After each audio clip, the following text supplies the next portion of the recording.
Hello, my name's Samantha, and I want to talk about the Reggio Emilia schools. First, I'm going to show you a few items I picked out to represent the school. Children and teachers alike may have jars full of natural items they found outside, such as sticks, leaves, or pumpkin seeds, if they carved out pumpkins.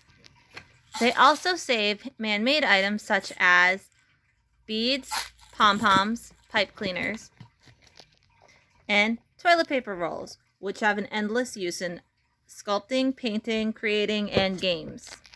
They also recycle materials such as can tabs, bottle caps, bottles, and scraps of material.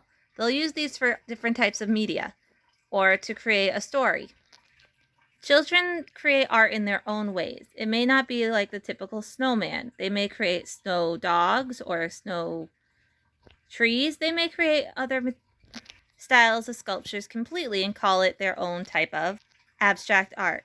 For that, I have an example of Play-Doh. In most schools, they don't encourage you to mix colors because then the Play-Doh is ruined. But in Reggio Emilia, the children are allowed to do whatever they want to create their own sense of style and creativity. In this example, my daughter wanted to make Batman, so we have yellow and black mixed. Another item I want to show you are paintings. We have these paintings. My daughter and nephew wanted to create finger painting, but they didn't want to do any pictures, which is great. So they did their handprints. This was a year ago, and yesterday they just stuck their hands on it, realizing how much they had grown. So it is both an art project and a growth chart to show how much they have developed. Another is we were learning about the color blue.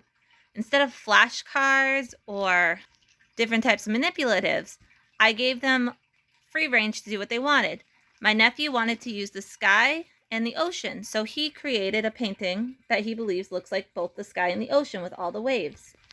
My daughter wanted to do something using tape, so we used tape, made an eye because her name is Ivy, and then she painted over it, and before it was dry, we pulled the tape off and created a white eye. Another example I wanted to show you would be fish, but they are all hiding behind the tree. So what I was going to use the fish for was that there was an example in the textbook about how the children were learning about all aspects of life, including death and mourning. When their pet fish died, the children would reflect on it for a couple of days, how they felt about the fish dying and what they remembered about when the fish was alive. The last example I wanted to show you was more natural materials found out in the wild. We're going to use pumpkins for this example because it is fall and there's many uses for them. Children may choose to draw faces on them or turn them into scarecrows and keep all the insides. Or what my daughter likes to do is take the smallest one and treat it like a baby. She tries to feed it a bottle, take its temperature, and she is a doctor who takes care of it. That is the Reggio Emilia schooling, where teachers provoke the child's thought in their learning and development.